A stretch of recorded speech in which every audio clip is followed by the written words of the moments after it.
Di organisasi dimanapun di dunia itu musiman.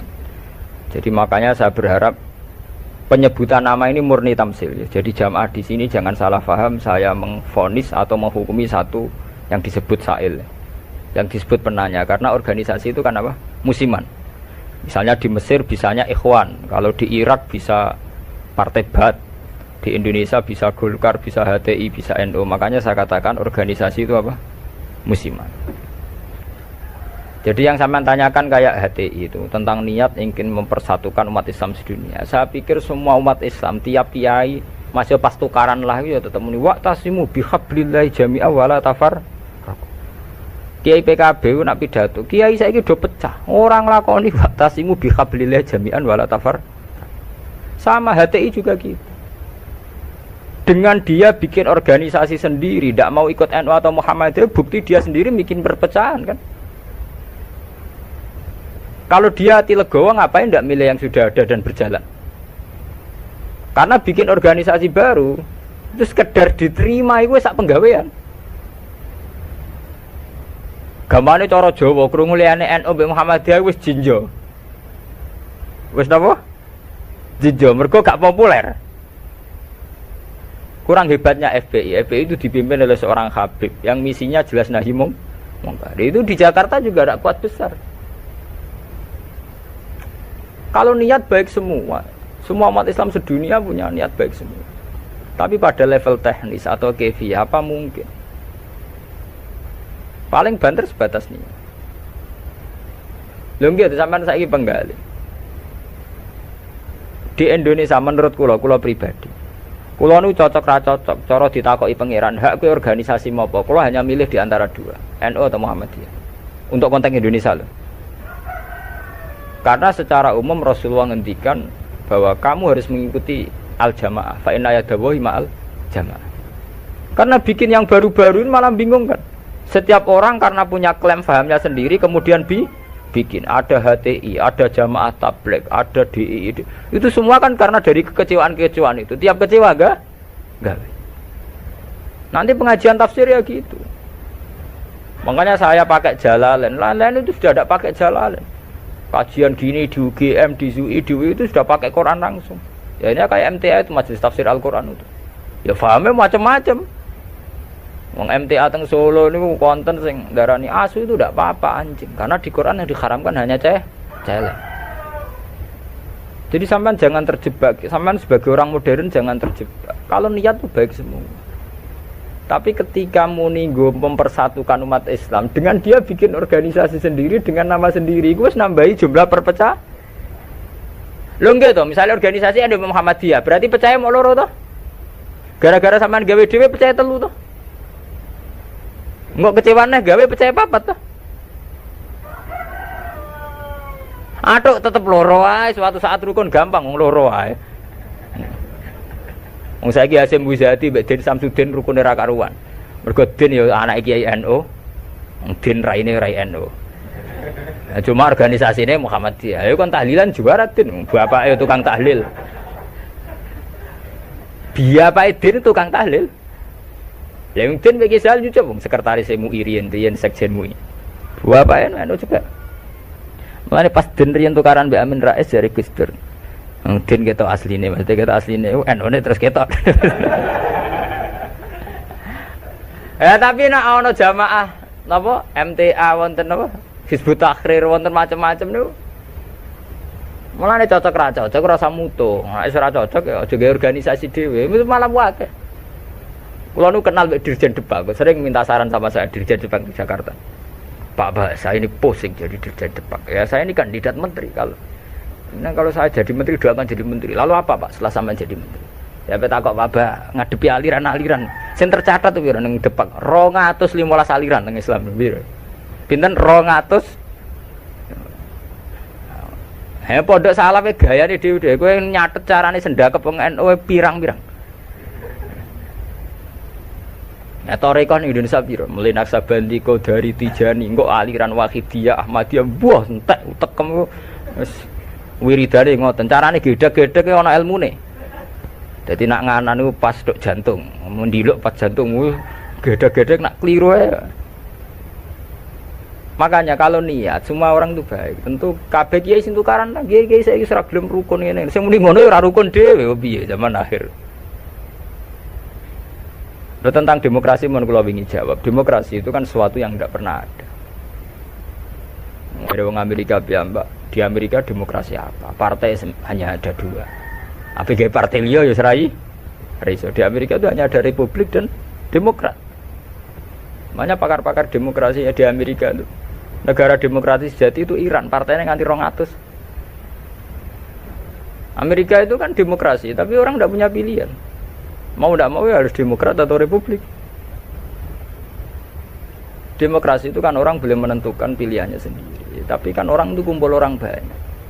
Makanya di Inggris itu pernah jadi polemik begini, pemilik tanah itu boleh ngelola tanah semaunya. Ya, tapi misalnya sekarang terus digawe contoh ono seniman gawe WC nang arep omah terbuka, jadi nak nguyah ngising ya udah ning tanahe dhewe. Lah tanggane nyoal gak iso wong ning tanahe dhewe. Akhirnya dirubah konstitusi ini. Boleh mengelola tanahnya sendiri yang tidak mengganggu orang lain. Akhirnya mereka ditambahi kan. Lah demokrasi ya ngono. Orang boleh menentukan sikapnya sendiri. Lah nek sikapnya mendemeni bojone wong. Padha karepe misalnya. Bojone wong kuwi ya seneng kowe ya seneng. Selingkuh. Selingkuh ora halal. Mereka orang boleh menentukan perilakunya sendiri.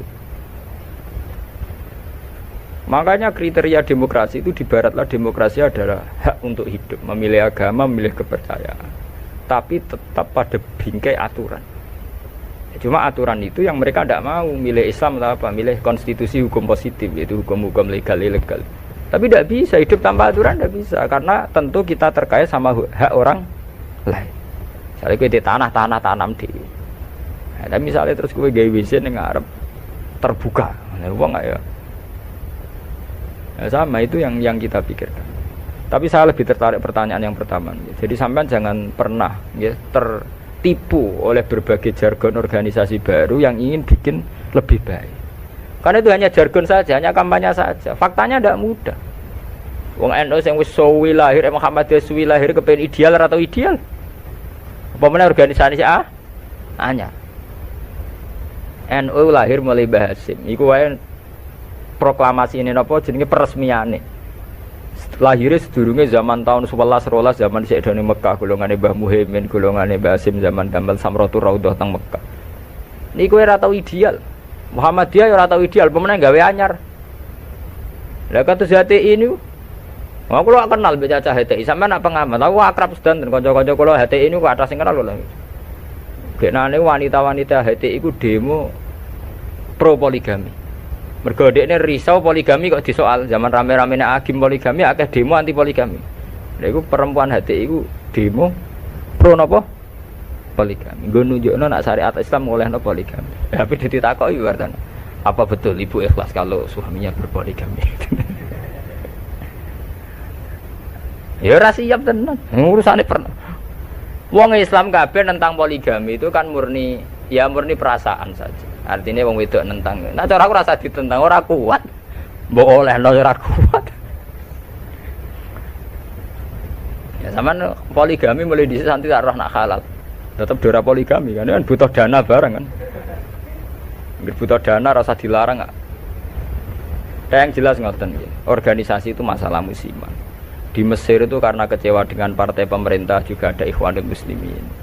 Nanti di Mekah juga sekarang mulai banyak organisasi kepercayaan itu mulai kuat. Jadi Arab sendiri juga banyak perpecahan. Indonesia nggih sama. Nggih to riyen wonten PSI, Serikat Dagang Indonesia. Riyen sederenge SI Serikat Islam niku riyen serikat dagang. Karena dulu Hasakro Aminoto mendirikan itu untuk melawan Cina-Cina kok sugih. Jadi Solo sama Jogja dikuasai Cina perdagangan. Islam keok. Terus beliau kerjasama sama tokoh-tokoh batik supaya batik dikuasai Islam. Sehingga dulu berdirinya itu serikat dagang. Makanya saya itu sering mati khai Hasakro Aminoto. Beliau karena punya kompeten Izzatil Islam, itu terus dagangnya dibuang, hanya SI, Serikat Islam. Itu sampai beliau diruangi mek mantu Pak Karno. Pak Karno itu makanya terima kasih sekali sama Hasakro Aminoto. Beliau itu yang nempa mental ketokohan, tahu mantune Kiai Soekarno. Cara ora PKI tulen.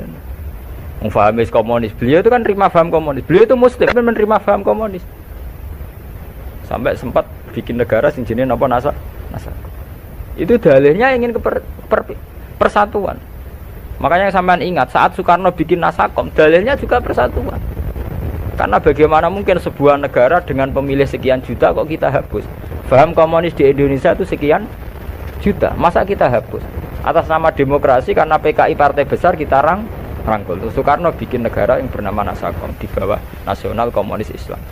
Tapi apa yang terjadi? Justru dengan mengadopsi Nasakom itu, justru dengan menerima PKI malah terjadi berdarah. Itu harus jadi pelajaran betapa niat baik kalau nggak dibaringnya dengan teknis yang baik. Iku ngono, kudu gale ke seneng kiai men sering sowan. Justru sering sowan mari tukaran mbek bojo. Ya bojo ora tau mbok salami templek 20.000, kan men mbok kakekno kiai malah cemburu kan.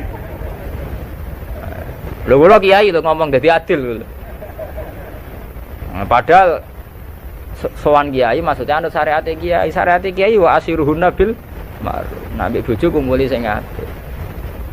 Jadi kita harus konsisten dengan syariat sing dianjurkan Quran. Kalau Quran bilang wa asiruhunna bil ma'ruf, kita bilang begitu. Titik. Bahwa ada hukum sosial wong sowan kiai sowan apa. Kiai ini kudu konsisten. Pengen kangge kiai dhuwit bojomu wis luweh-luweh ta. Kudu mbok takokno nek sing sawane pas-pasan kudu mbok takokno. Tapi terus ora salam tempel ora wis ora paten.